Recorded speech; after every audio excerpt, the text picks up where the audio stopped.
Je suis en compagnie de Julien Théry, historien, Mathieu Slama, essayiste et auteur de Adieu la liberté, et Benjamin Fiorini, maître de conférences en droit pénal et secrétaire général de l'Association des juristes pour le respect du droit international. Nous reviendrons au cours de l'émission sur les mandats d'arrêt par la CPI contre le premier ministre israélien et son ancien ministre de la Défense. La CPI estime avoir des motifs raisonnables de croire que Benyamin Netanyahou et Yoav Gallant portent la responsabilité pénale des crimes de guerre et des crimes contre l'humanité.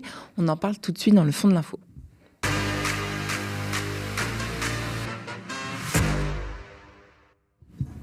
Bonsoir. Bonsoir. Bonsoir. Alors, Bonsoir. 5 mois après les réquisitions du procureur de la CPI Karim Khan contre le premier ministre israélien Benyamin Netanyahou et son ancien ministre de la Défense Yoav Gallant, la Cour pénale internationale a suivi ces recommandations en émettant officiellement des mandats d'arrêt contre eux, mais pas uniquement. La CPI a également annoncé ce jeudi 21 novembre qu'elle émettait un mandat d'arrêt contre le chef de la branche armée du Hamas, Mohamed Deif, mais ce dernier est considéré comme mort par Israël depuis une frappe sur Téhéran le 13 juillet dernier. Justement, avant de revenir sur les mandats d'arrêt contre les représentants des politiques israéliens, on va revenir sur celui qui concerne Mohamed Deif. Donc, il y a eu une déclaration d'une des représentantes des familles des otages du 7 octobre qui a dit « La voix des victimes est entendue ». Même si celui-ci est présumé mort par Israël en juillet dernier, donc c'est une info qui n'a pas d'ailleurs été confirmée par le Hamas. Pourquoi est-ce que c'est un signe, justement, pour les victimes israéliennes qu'ils sont justement entendus? Je commence. Je pense que c'est sur ce point précis, puisqu'on commence par la mise en cause donc, de ce chef du Hamas, qu'il soit vivant ou mort. C'est à mon sens, symboliquement et politiquement très important, parce que ça acte la qualification du 7 octobre comme non seulement crime de guerre, mais comme crime contre l'humanité, puisque c'est les deux, si je ne dis pas de bêtises, les deux qualifications qui ont été retenues. Ce qui est très important dans un contexte, on le sait, où, et on y reviendra sans doute, sur les instrumentalisations de part et d'autre, politiques de part et d'autre, les minimisations de part et d'autre, la déshumanisation de part et d'autre. Mais là, en effet, on a quand même le droit international qui dit très clairement, par la voix de la Cour pénale internationale, que le 7 octobre a été un crime contre l'humanité. Vous êtes sûr de ça, Mathieu ?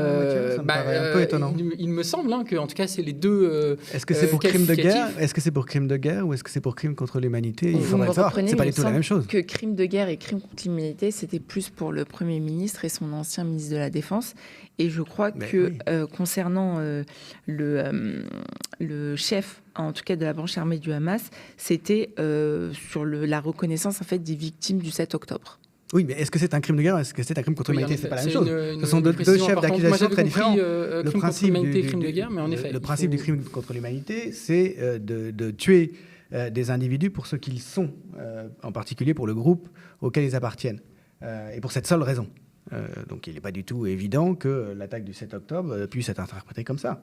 Il n'y a pas nécessairement d'équivalence entre la nature des crimes qui sont commis par l'État d'Israël depuis le 7 octobre et les crimes qui ont été commis par le Hamas et qui ont occasionné cette riposte. Il n'y a pas nécessairement d'équivalence. J'ai la précision de la CPI. Donc, le leader du Hamas, connu sous le nom de Mohamed Deif, est aussi ciblé par la CPI pour des crimes contre l'humanité et des crimes de guerre présumés commis sur le territoire de l'État d'Israël et de l'État de Palestine depuis au moins le 7 octobre 2023. Donc, selon un autre communiqué, auquel vous faisiez référence. Donc, il restera à avoir des précisions sur en quoi consistent ces crimes contre l'humanité. Ça me semble important, notamment du point de vue des familles des victimes du 7 octobre, que cette qualification à la fois de crime de guerre et de crime contre l'humanité soit reconnue face, en effet, à un mouvement, évidemment, heureusement minoritaire, mais qui a un petit peu peut-être minimisé ce qui s'est passé le 7 octobre. Et là, Julien, oui, on est en désaccord profond sur ce qui est passé le 7 octobre. Il y a eu quand même une trentaine d'enfants qui ont été tués, assassinés. Il y a eu des familles qui ont été assassinées. Il y a eu des civils qui ont été assassinés en tant que civils. Ça a été quand même un massacre sans équivalent dans l'histoire d'Israël. Donc, c'était important, il me semble, au regard pour les familles. Il y a eu des massacres de bien plus grande ampleur dans l'histoire d'Israël, mais ils ont été perpétués contre les Palestiniens. Cela ne remet pas en cause, encore une fois, on y reviendra reviendra sur cette discussion, mais cela ne remet absolument pas en cause la situation de déséquilibre total entre Israël et les Palestiniens et tout le contexte et tout le... Vous pouvez ça pas ne remet pas en comprendre, cause. vous pouvez Attendez, comprendre je aucun finis fait juste, en dehors de je finis juste ce mon contexte propos en dissymétrique. Laissez-moi juste C'est un trois contexte phrases. dissymétrique. Justement, ça ne remet absolument pas en cause le contexte colonial, le contexte d'oppression d'Israël vis-à-vis des Palestiniens. Ça ne remet absolument pas en cause cette histoire-là. Et il faut évidemment avoir en tête ce contexte-là dans toute l'histoire du Hamas, toute l'histoire de ce qui se passe, et pas depuis le 7 octobre. Je ne le remets pas du tout en cause. Mais en revanche, encore une fois, le 7 octobre, c'est un crime contre l'humanité. C'est, à mon sens, il y a une dimension de pogrom dans ce qui s'est passé le 7 octobre. Je dis encore une fois, à mon sens. Les historiens spécialistes des pogroms disent le contraire. Il y a un débat là-dessus. Moi, il n'y a pas vraiment de débat. Voilà, de façon distincte. Parce que c'est pas du tout sur la même chose et peut-être que vous pouvez nous apporter. Donc c'est important. Un éclairage, mais vraiment très très juridique. En fait, on a reproché justement à la Cour pénale internationale cette histoire d'équivalence qu'elle aurait faite entre les différents crimes de manière totalement abusive à mon sens. En vérité, la Cour pénale internationale, elle est saisie de faits. C'est-à-dire que le procureur lui a soumis des faits qui ont été commis d'un côté et qui ont été commis de l'autre. Et le but des juges de la Cour pénale internationale de cette chambre préliminaire numéro 1, ça a été de déterminer si ces faits pourraient correspondre à des qualifications qui sont dans le statut de Rome. La Cour pénale a considéré qu'au regard des faits dont elle a eu connaissance, il y a certains faits qui pouvaient être reprochés à Mohamed Deif et certains faits qui pouvaient être reprochés à Benjamin Netanyahou et à Yoav Gallant. C'est tout. C'est-à-dire que la Cour pénale, elle n'est pas là pour faire d'analogie, elle n'est pas là pour dire qu'il y a symétrie, qu'il y a proportion entre les différents actes qui ont été commis. Elle dit simplement ça correspond à telle qualification, ça correspond à telle qualification.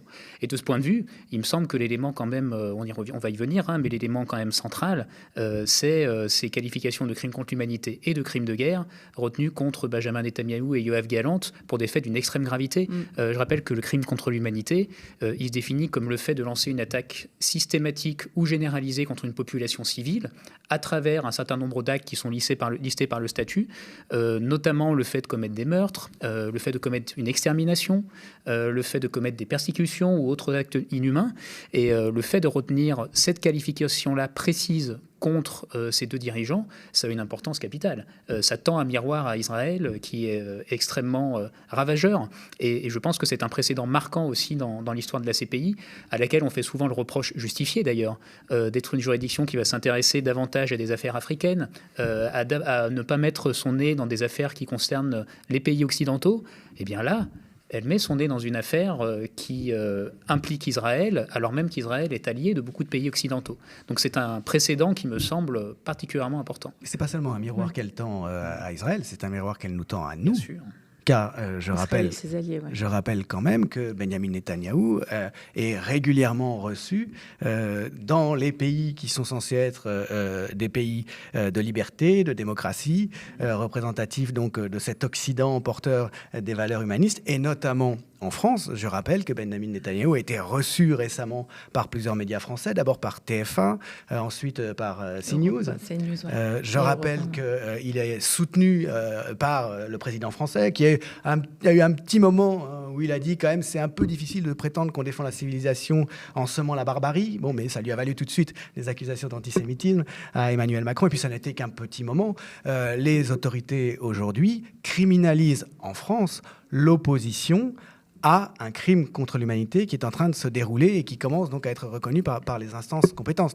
Donc, et ce miroir... d'un autre côté, il y a aussi le Quai d'Orsay qui a expliqué, dans un communiqué, qu'ils allaient en tout cas respecter justement ces mandats d'arrêt. Donc, Eh bien alors nous verrons, mais ça implique un grand changement, un retournement très spectaculaire de l'attitude des autorités françaises. Effectivement, nous verrons bien. Alors il y a plusieurs questions qui se posent. Il y a la question à proprement parler du mandat d'arrêt. Il est vrai que les pays qui sont liés au statut de la CPI s'engagent par principe à mettre à exécution ces mandats d'arrêt. Il y en a 124 pour... Voilà. Donc très concrètement, ça signifie que si Benjamin Netanyahou mettait le pied sur le sol français, ou Yoav Gallant d'ailleurs, on devrait normalement l'interpeller. Donc ça, il y a quand même une une signification particulière, mais c'est en fait encore plus large que ça. C'est-à-dire qu'il y a plein de conventions internationales, je pense par exemple à la Convention sur la prévention du génocide, qui oblige tous les États parties, dont la France, à agir pour faire en sorte que le génocide soit pas commis, soit prévenu, pour empêcher la commission de ce génocide. Et ça passe par des mesures qui ne sont pas seulement des mesures d'interpellation des responsables, ça passe par des mesures qui sont des sanctions économiques, qui sont la rupture de certaines coopérations scientifiques avec les universités, ça passe par la prohibition des ventes d'armes et pas des armes en entier. Il faut peut-être commencer par là quand même. Parce qu'on sait qu'aujourd'hui, si les États-Unis, la France et l'Allemagne cessaient de livrer des armes à l'armée d'Israël, eh bien l'entreprise de nettoyage ethnique s'arrêterait au bout de quelques jours, faute de munitions. Et tout à fait. Et c'est pour ça que, à mon sens, ces mandats d'arrêt qui sont émis par la CPI peuvent avoir une influence là-dessus. Parce qu'on pouvait auparavant se prévaloir du fait qu'il n'y avait pas encore de mandat d'arrêt émis, que par conséquent on n'était pas certain que les faits étaient qualifiés, même si ça paraissait évident à tout le monde, sauf peut-être à nos responsables politiques. Là, ça y est. Là, il y a une base raisonnable de penser que ces crimes contre l'humanité ont été commis, des crimes de guerre ont été commis. Alors, moi, je regrette à titre personnel que le crime de génocide n'apparaisse pas dans les qualifications retenues par la CPI, mais il faut savoir que ça, c'est quelque chose d'évolutif. C'est-à-dire que le procureur peut très bien demander une sorte de supplétif, comme on dirait en droit français, pour que ces faits soient requalifiés en crime de génocide. Donc, on n'en a pas terminé avec cette histoire, en tout cas, je l'espère. Bref, tout ça pour dire que l'obligation de l'État français et des États partis à la CPI va bien au-delà de l'arrestation de ces deux personnes. Et là, je crois que c'est un signal fort. Et maintenant, on va voir. On peut dire, dans un certain sens, que c'est un grand jour pour la justice pénale internationale.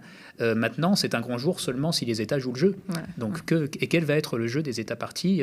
Nous, en tout cas, du côté de notre association, on va essayer de faire pression à notre échelle pour faire en sorte que, à minima, les responsables politiques français et européens prennent compte de ce qui vient de se passer. Parce que justement, la question, elle se pose. Est-ce que ces mandats vont être simplement symboliques ou est-ce qu'ils vont être effectifs ? Et peut-être, est-ce qu'on se pose aussi la question de savoir est-ce qu'il y aura un réel impact ou au contraire, est-ce que ça ne va pas, on va dire, compliquer les efforts aussi qui visent à un cessez-le-feu en Palestine ? C'est compliqué ? Alors, normalement, je crois, si je ne dis pas de bêtises, tous les États signataires du traité de Rome sont contraints de respecter les décisions de la Cour pénale internationale. Donc, normalement, je crois que tous les pays de l'Union européenne, encore une fois, je ne vais pas dire de bêtises, mais je crois que tous les pays de l'Union européenne sont signataires. Donc, normalement, tous les pays de l'Union européenne doivent respecter cette décision. La France, donc, le Quai d'Orsay a dit qu'il respecterait cette décision. L'Union européenne, je crois, par la voix de ses représentants, a également fait un communiqué en disant qu'elle allait respecter cette décision.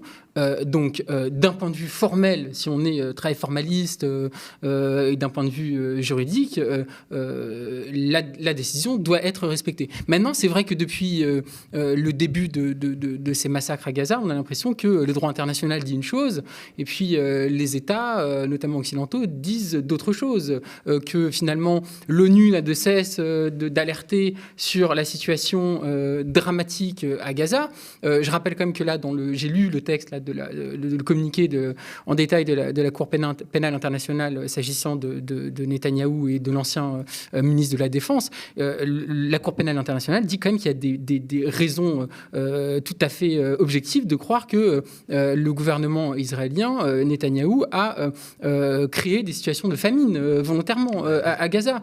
C'est écrit noir sur blanc. Donc, c'est des accusations qui évidemment, devraient amener des conséquences. Voilà. Mais c'est vrai qu'on a le sentiment que ce soit l'ONU, la justice internationale, que ce soit les ONG, parce qu'on a beaucoup de retours d'ONG du terrain qui racontent l'enfer qui est devenu Gaza, etc.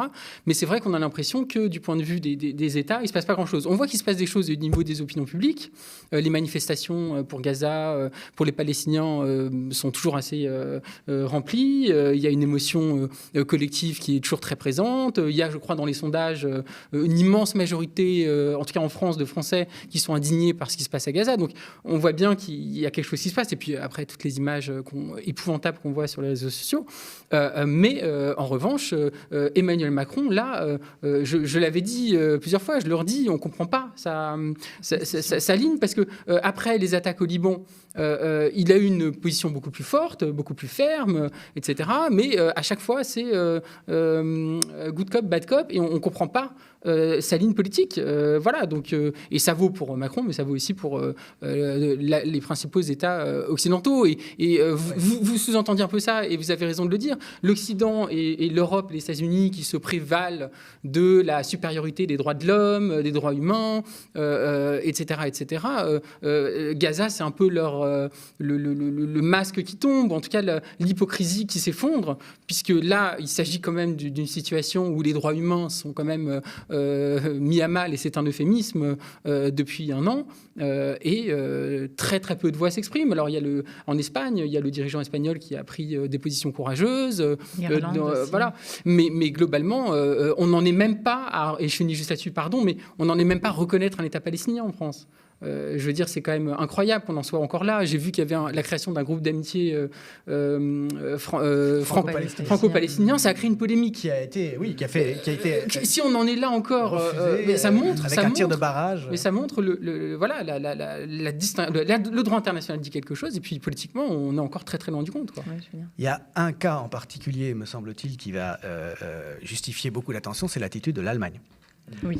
Puisque il y a une raison d'État en Allemagne, à cause évidemment des crimes perpétrés par l'Allemagne, en tout cas au nom de l'Allemagne, contre les Juifs. Il y a une raison d'État, on le sait, qui rend l'État allemand particulièrement répressif contre tout soutien aux Palestiniens, toute critique fondamentale du comportement de l'État d'Israël. On a vu encore récemment la ministre des Affaires étrangères allemande justifier les massacres de civils en reprenant les justifications grotesques et grossières des Israéliens, selon lesquelles, à chaque fois qu'un bâtiment avec des civils à l'intérieur est bombardé, c'est parce qu'il sert de bouclier, c'est parce que les civils qui sont à l'intérieur servent de bouclier aux terroristes du Hamas. L'État allemand colle absolument, en réalité, au pire de la propagande israélienne. Donc comment vont-ils faire aujourd'hui, confrontés avec cette sentence d'une institution internationale qui est en contradiction complète avec leur comportement? Ça, j'aimerais bien en savoir plus là-dessus. Oui, effectivement, le problème va être très fort pour ce qui concerne l'Allemagne. Alors, je reviens quand même un tout petit instant sur la situation française, parce que c'est vrai que là, on a le sentiment qu'on a tout fait à l'envers. Et on est encore en train de tout faire à l'envers. C'est-à-dire que on a quand même des alertes sur les éléments, les crimes qui sont commis à Gaza, qui sont très anciennes. Je rappelle quand même que la première ordonnance de la CIJ, la Cour internationale de justice, qui a justement ce que vous disiez tout à l'heure, indiqué qu'il y avait un risque plausible de génocide, date du 26 janvier de cette année. C'était en tout début d'année. Et pour autant, au niveau des responsables politiques français, nous n'avons pas eu de réaction à la hauteur des enjeux, voire pas de réaction du tout. Même des réactions inverses à celles qui auraient dû avoir lieu. Aussi le Rwanda, oui, ouais. Je pense par exemple à Yael Braun-Pivet, qui, quand on lui a demandé s'il convenait de mettre fin à la livraison des armes à Israël, a quand même répondu qu'il ne fallait pas désarmer Israël. On n'a pas désarmé Israël, voilà le résultat. Soutien inconditionnel, a-t-elle dit depuis le départ. Elle n'est pas revenue dessus. Il y a même Yael Braun-Pivet, qui s'est déplacée il y a quelques jours, je crois, à l'université Lyon 3, ce qui a suscité un émoi qui me semble légitime au regard des déclarations tenues et des qualifications qui viennent d'être retenues par la CPI. Et finalement, ceux qu'on réprime, qui sait, ce sont les manifestants. Donc j'ai envie de dire qu'on fait tout à l'envers. À partir du moment où on fait tout à l'envers, c'est vrai que le chemin à parcourir pour renouer avec quelque chose qui ressemble à du courage et à la défense de valeurs fondamentales, le chemin, il est extrêmement rude, mais il va falloir le parcourir très vite, parce que là, on n'a plus le temps. Ce que je trouve inquiétant, enfin en tout cas, ce qui va poser problème à mon sens, c'est que cette décision, si on la prend en compte, alors qu'elle ne vient en réalité que corroborer des choses que tout le monde peut voir, je veux dire, le discours génocidaire, il est dominant de la part des dirigeants en place dans l'État d'Israël. Ils le disent, et ils le disent depuis longtemps, qu'il faut éliminer les Palestiniens. C'est aussi une culture dans la société palestinienne, que la conviction qu'ils vont être submergés démographiquement et qu'il faut éliminer, et en particulier éliminer les enfants. Et les témoignages des médecins qui reviennent et qui disent on voit que les enfants sont visés spécialement par les snipers, ils sont légion. Donc on le sait tout ça. On sait aussi que la famine est organisée. 70% des victimes sont des femmes et des enfants. On sait que la famine est organisée, et depuis longtemps. Il n'y avait pas besoin d'avoir cette corroboration pour en être informé. Et elle est caractéristique d'un génocide, d'une tentative de génocide. Donc tous ces éléments qui en réalité étaient déjà là, que tout le monde pouvait voir, et dont la plus grande partie des médias et la plus grande partie de la classe politique française, pour ne parler que de la France, ne voulaient pas tenir compte. Ils vont être obligés tout à coup d'en tenir compte. Et ils vont être obligés, autrement dit, de perdre la face. Et c'est ça, moi, qui m'inquiète. Et je parlais d'inquiétude à ce sujet. Parce que ça serait bien la première fois qu'une classe politique presque dans son intégralité, qu'une classe médiatique presque dans son intégralité, retournerait complètement sa position. Et, dernier point que je voudrais aborder, il ne faut quand même pas oublier que l'accusation systématique d'antisémitisme contre les gens qui ont défendu les Palestiniens, qui ont remis en cause radicalement l'attitude de l'État d'Israël, a été utilisée systématiquement, et en particulier contre le principal parti d'opposition de gauche en France. Ça a été le cas encore avec ces mandats d'arrêt où le bureau de Benjamin Netanyahou qualifie d'antisémite le mandat d'arrêt contre lui, et il compare ces mandats aussi à un nouveau procès de Dreyfus. Mais voilà, c'est ça. C'est une nouvelle affaire Dreyfus. Mais c'était déjà l'argumentaire qu'il avait utilisé quand il était venu devant CNews en disant que c'était une nouvelle affaire Dreyfus. Bon, il raconte absolument n'importe quoi, il falsifie l'histoire de la manière la plus éhontée et grotesque qui soit. De toute façon, on sait très bien, c'est des témoignages même israéliens qui le disent, que le mot d'ordre, c'est de renvoyer à l'antisémitisme et à la culpabilité européenne, au judéocide nazi et européen, toute critique de l'État d'Israël. C'est son fonds de commerce. Très bien, cela met en danger les Juifs partout dans le monde. C'est une manière de se revendiquer comme représentant des Juifs en général, quoi qu'on fasse, et y compris ces crimes-là. Donc, c'est évidemment un scandale absolu qui est inacceptable. Mais moi, ce dont je parle là, c'est pas du comportement d'Israël, qui évidemment donc, va accuser l'antisémitisme, quiconque remet en cause un peu sérieusement les crimes qui sont commis. Moi, je parle de la situation en France, de tous ceux qui ont passé leur temps à dire que ceux qui défendent donc les droits minimum des Palestiniens à vivre, ceux qui critiquent le comportement d'Israël et son nettoyage ethnique évident, ont été qualifiés d'antisémites non-stop depuis octobre dernier. On a utilisé cette accusation pour les diaboliser à des fins de politique intérieure, de disqualification de la gauche. Il y a même plusieurs conférences aussi sur la Palestine qui ont été annulées. On interdit des manifestations en ce sens, alors qu'on autorise à Paris, et le préfet de police de Paris souligne qu'il va tout faire pour protéger ce gars-là, un gala génocidaire, organisé par une avocate génocidaire, qui annonce des propos, le génocide, qui le soutient tout simplement, et qui dit que le grand Israël, Israël a vocation à inclure le Liban, à inclure une partie de la Jordanie, et à débarrasser ses territoires des présences arabes qui ne sont pas compatibles donc avec l'identité de ce grand État juif. On accueille ces gens-là à Paris, on les protège. Le préfet de police de Paris dit qu'il va les protéger, et on empêche donc les expressions toutes simples de soutien aux Palestiniens. Comment est-ce que du jour au lendemain, cette attitude va pouvoir se retourner? Ça, vraiment, je dois dire que je suis très curieux et très inquiet, parce que dans ces cas-là, quand on est contredit comme ça par les faits, alors qu'on a le pouvoir, parce que c'est le cas des gens qui criminalisent le soutien aux Palestiniens en France aujourd'hui, qui disent que LFI est antisémite, on n'accepte pas de se dédire comme ça. Je partage cette inquiétude et je la partage peut-être aussi sur un terrain qu'on n'a pas encore abordé, mais sur le terrain judiciaire.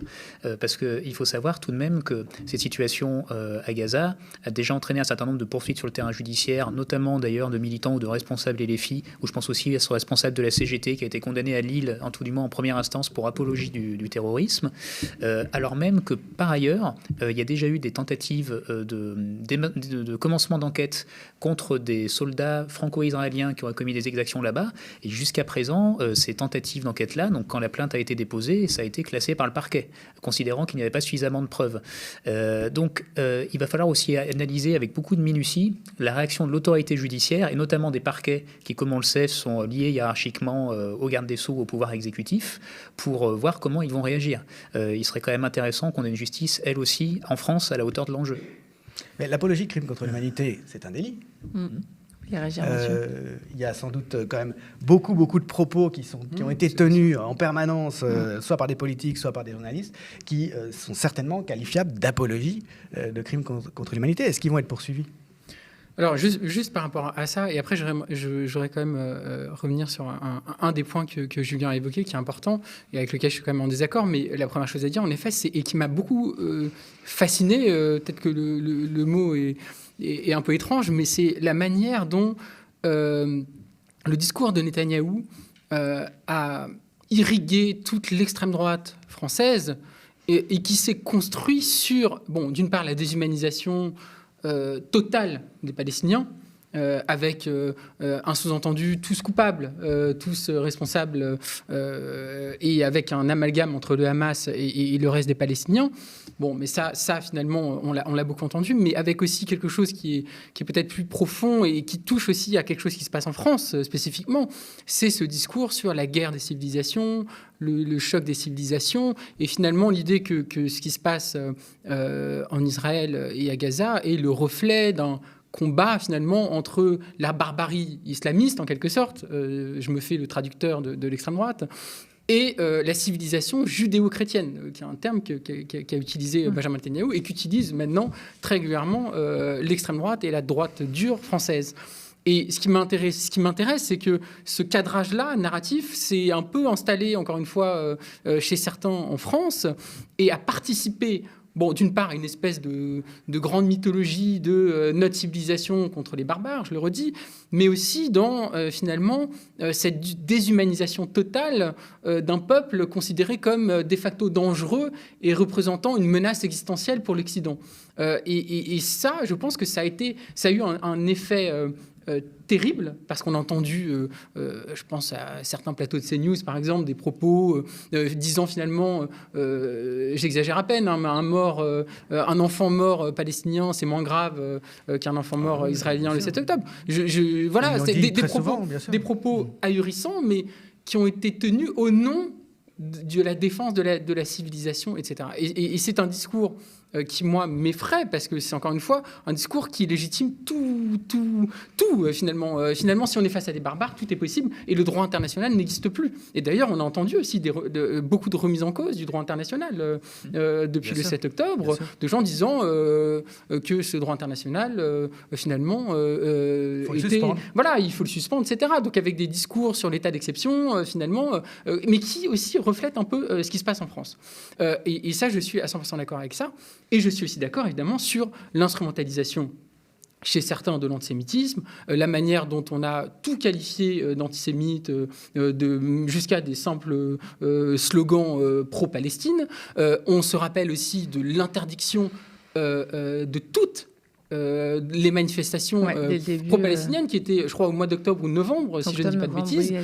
Quand même, le ministre de l'Intérieur, Gérald Darmanin, a dit qu'il interdisait de facto toutes les manifestations pro-palestiniennes, c'est-à-dire au nom des troubles potentiels à l'ordre public. Je ne sais pas si vous imaginez la gravité au regard des libertés publiques, au regard de la démocratie d'une telle décision. C'est quand même très grave d'interdire de facto toutes les manifestations. Le droit de manifester, c'est quand même un droit fondamental. Donc il y a eu cette instrumentalisation, mais il y a eu aussi une montée de l'antisémitisme. Et il faut pas non plus ne pas regarder ça. Il faut aussi le regarder, encore une fois, sans tomber dans le piège de l'instrumentalisation et sans interdire, sans se mettre à tout qualifier d'antisémitisme ou quoi que ce soit. C'est pas du tout mon propos, mais il y a eu aussi une montée de l'antisémitisme, à l'extrême droite, évidemment, beaucoup, aussi à gauche, je l'ai dit et je le redis. Il y a eu aussi une montée de l'antisémitisme, et d'ailleurs générale dans le pays, et qui d'ailleurs, à mon sens, va avec aussi une montée de l'islamophobie, une montée du racisme de manière générale dans la société, qui est assez effrayant. Et ça aussi, il faut le regarder en face. Il ne faut pas avoir peur de regarder en face la minorité antisémite qui, aussi bien dans tous les comment dire, les sphères politiques ou quoi que ce soit, s'est déchaînée aussi depuis notamment le 7 octobre. Et je ne pense pas que c'est... Et moi, je suis de ceux qui pensent que ce n'est pas du tout contradictoire de regarder en face la montée de l'antisémitisme dans le pays et en même temps de regarder l'instrumentalisation et de regarder la manière dont les discours racistes ou xénophobes ou que sais-je encore, se sont installés à l'aune de ce qui se passe à Gaza. Donc moi, je pense qu'il faut regarder les deux ensemble et sans que ça discrédite quoi que ce soit. Voilà. Bon, vu qu'il nous reste très peu de temps, une dernière question. Je voulais qu'on revienne aussi sur la position des États-Unis. Donc, ils n'ont pas reconnu la compétence de la CPI, mais ils ont réagi. Donc, Michael Waltz, qui est le prochain conseiller à la sécurité nationale de la Maison-Blanche, a promis, je cite, une réponse forte au biais antisémite de la CPI et de l'ONU en janvier. Il a déclaré donc sur X que la CPI n'a aucune crédibilité. Est-ce que les États-Unis, après donc cette décision, est-ce qu'ils vont continuer à protéger Israël et faire pression, comme ils l'ont fait d'ailleurs sur la CPI, en menaçant donc les familles, en menaçant la Cour pénale internationale. Donc, Quelle va être la position des demandes États-Unis selon vous? Tu poses une question sur l'avenir, évidemment, on ne peut pas être prophète, mais Oui. moi, je prendrais quand même le risque de répondre à la question que tu viens de poser. Oui, évidemment, qu'ils continueront, contre vents et marées, à soutenir le comportement de l'État d'Israël.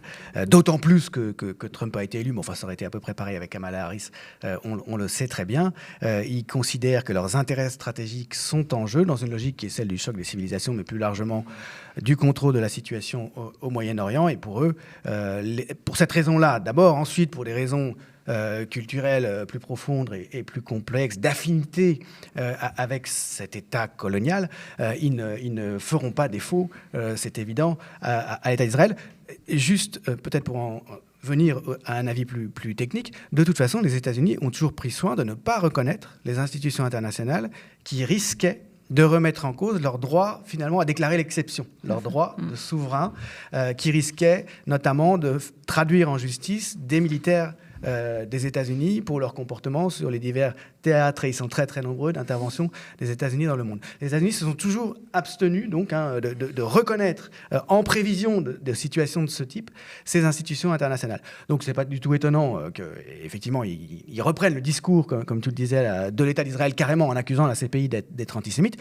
Il faut rappeler qu'avant que cette décision ne survienne, alors qu'en fait elle correspond au constat d'éléments qui paraissent assez évidents, il s'est passé une longue période parce qu'il y a eu des pressions absolument terribles, y compris des menaces physiques contre des juges de la CPI, dont une d'ailleurs, je crois, et leur famille, dont une, je crois, s'est retirée. Oui, une s'est retirée. À cause de cela. Il faut voir le degré de l'absence de scrupule total et la manière dont se comporte Israël et ses alliés à l'égard de ce tribunal. Oui, on pense notamment à une lettre qui a été envoyée par des sénateurs américains qui menaçaient justement le procureur Karim Khan et des membres de sa famille, et qui se concluait par « on vous aura prévenu », ce qui est digne en fait d'un scénario de vendetta. C'est totalement hallucinant, mais c'est bien un courrier qui pourtant a été envoyé, et effectivement c'est ce genre d'élément qui explique le fait que l'émission de ces mandats d'arrêt était si longue. Il n'y a pas que ça, mais c'est quand même un élément assez fondateur, c'est-à-dire qu'à un moment, des menaces qui sont émises par des personnes aussi importantes, qui ont un tel pouvoir de nuisance, ça porte ses fruits, hélas, et on craignait même que ces mandats ne soient jamais émis, en raison de ces menaces notamment, donc finalement le fait qu'ils soient émis est un point positif. Et pour revenir sur le centre de la question, effectivement, je pense que les annonces qui ont été faites, les réactions qui ont été faites à l'émission de ces mandats du côté américain ne laissent pas espérer une évolution de la position américaine en faveur des Palestiniens, bien au contraire. Et ça s'inscrit effectivement dans cette négation des États-Unis de la compétence de la CPI dès l'origine. Les États-Unis ont même fait adopter, fut un temps sous George Bush, me semble-t-il, des lois qui prévoyaient que si un ressortissant américain était inquiété par la CPI, il y avait un pouvoir donné au président américain pour faire en sorte de l'extraire des geôles de la CPI. Donc ça va jusque-là, l'inimitié des États-Unis vis-à-vis de la CPI. C'est une attitude de souverain, c'est-à-dire c'est eux qui décident de l'exception. Et ils ne sont soumis à aucune juridiction, quelle qu'elle soit. C'est absolument extraordinaire.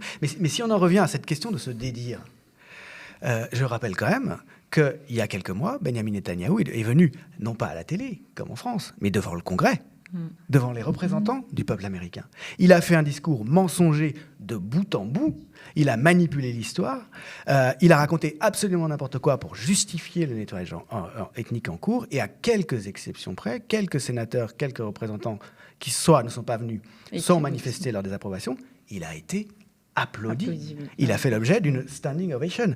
Ça veut dire qu'aujourd'hui, si les États-Unis reconnaissent la CPI, ils doivent reconnaître qu'à peu près 100% ou 95% de leurs représentants, des représentants du peuple américain, ont applaudi debout un génocidaire. Là encore, je suis très curieux de voir la suite. La réaction, Mathieu, peut-être? Oui, non, moi je ne vois pas du tout les États-Unis changer de ligne vis-à-vis de ce qui se passe, sauf pression telle. Oui, alors peut-être de l'opinion publique, que sais-je encore, mais non, malheureusement, on a du mal à non, je suis d'accord, on a du mal à avoir un changement de ligne là-dessus. Donc c'est peut-être aussi justement à l'Europe, à l'Union européenne, pour le coup, d'être courageuse et d'essayer diplomatiquement d'entamer quelque chose qui soit quand même un peu plus un peu plus courageux, je leur dis, que ce qui s'est passé jusqu'à présent. Mais bon, ça, potentiellement, ça, c'est peut-être un petit espoir. Je ne sais pas s'il est partagé autour de la table, mais avec cette décision, en tout cas, il est sûr qu'on change quand même un peu on change de nature dans tout ce dont on parle. Et on a enfin quand même une décision de droit international, fondée sur le droit, fondée uniquement sur les actes, comme vous l'avez très bien rappelé, et sur laquelle une diplomatie doit normalement se reposer. Et peut-être pour conclure très rapidement, est-ce que Benyamin Netanyahou doit s'inquiéter de ces mandats d'arrêt? Est-ce que ça va changer quelque chose ou il va continuer concrètement, en tout cas, s'il reste sur le territoire israélien, il n'y a pas de problème. Ou s'il se déplace dans des pays amis, il n'y a aucun problème. Le problème pourrait naître à partir du moment où il se déplace dans un pays qui est parti à la CPI. Là, oui, effectivement, ça a posé un problème à lui et ça a posé un problème au pays en question, savoir comment il réagit. Si par exemple c'est en Allemagne, comme vous l'évoquiez précédemment, là oui, effectivement, il pourrait s'inquiéter. Mais le fera-t-il? Que se passera-t-il? Comment réagiront les pays? Pour l'instant, c'est une succession de points d'interrogation. Merci. Vous vouliez ajouter quelque chose pour conclure ou Je voulais, juste peut-être dire, je ne sais pas si un juriste sera d'accord, il y a quand même quelque chose de très positif dans cette décision qui vient finalement corroborer un sentiment général face à toute cette histoire, que les masques tombent. Je crois que c'est l'expression que vous utilisez tout à l'heure, Mathieu. Cet alibi perpétuel de l'Occident et des États-Unis, notamment, d'être les détenteurs, d'être les promoteurs des valeurs humanistes. Franchement, qu'est-ce qu'il faut avoir devant les yeux pour ne pas voir le contraire là, et qu'une institution, même si elle n'est pas reconnue par les États-Unis, ait réussi finalement, malgré les menaces, à produire un verdict, en tout cas, c'est pas un verdict, mais en tout cas c'est une inculpation, si j'ai bien compris, qu'il y ait pu y avoir un développement juridique officiel dans ce sens, c'est pas rien, c'est vraiment pas rien. Et si je peux ajouter un point peut-être un peu plus pessimiste, au fond, quand même, on voit bien l'impuissance du droit international autour de ce qui se passe. Et d'ailleurs, à Gaza, et pas seulement, parce que dans les autres massacres dans le monde, le droit international est bien faible et bien impuissant. Je rappelle une chose, c'est que Vladimir Poutine, pour son attaque de l'Ukraine, a fait l'objet aussi, lui, d'un mandat d'arrêt international de la CPI. Alors, je ne crois pas que c'était pour crime contre l'humanité, c'était crime de guerre, et j'ai plus en détail, mais il a fait l'objet d'un mandat d'arrêt. Bon, ça n'a rien changé. On voit encore ces dernières semaines, les attaques contre l'Ukraine se sont même intensifiées, des morts civiles par centaines ont été faites par Vladimir Poutine et par son armée, et au fond, le droit international, face à ce qui se passe aussi en Ukraine, est totalement impuissant. Donc, c'est quand même, il y a quand même une dimension là très terrible, quoi, de cette incapacité du droit international à avoir une quelconque effectivité dans la réalité des massacres dans le monde. Et ça, c'est quand même bien triste. Ah oui, je pense d'ailleurs que si ces mandats d'arrêt n'avaient pas été émis, on aurait pu dire que c'était la fin de la CPI. Concrètement, ça aurait voulu dire que cette institution n'avait finalement aucune capacité pour mettre en œuvre des investigations sérieuses, y compris pour les personnes qui sont mises en cause, alors même qu'elles reçoivent le pays d'États occidentaux. Donc le fait que ces mandats d'arrêt, de ce point de vue-là, sauvent l'honneur d'une certaine façon, mais ne fait pas tout. Ça sauve l'honneur dans le sens où ça vient quand même rappeler un truc, c'est que le droit, ça existe. Le droit international, ça existe, et ça a été fait pour des raisons bien précises. Et l'une des raisons précises pour lesquelles ça a été établi comme ça, c'était pour maintenir la paix. C'était pour prévenir justement ce genre d'actes ou pour les réprimer. Ça vient rappeler ça, et c'est pas mal que ça vienne le faire dans un contexte, notamment en France, médiatique terrible, où justement on entend n'importe quoi, comme on le disait tout à l'heure, avec des propos qui sont extrêmement graves, qui reviennent finalement à l'apologie de génocide ou de l'apologie de crimes contre l'humanité. Et le fait que cette décision-là intervienne, ça vient remettre un peu d'ordre. Ça vient dire, il n'y a pas que la force, en fait, il y a le droit. Maintenant, reste aux États de s'en emparer ou pas. Le droit reste quand même un instrument, ne fait pas tout en lui-même. Merci messieurs, merci Benjamin, merci Mathieu, merci Julien.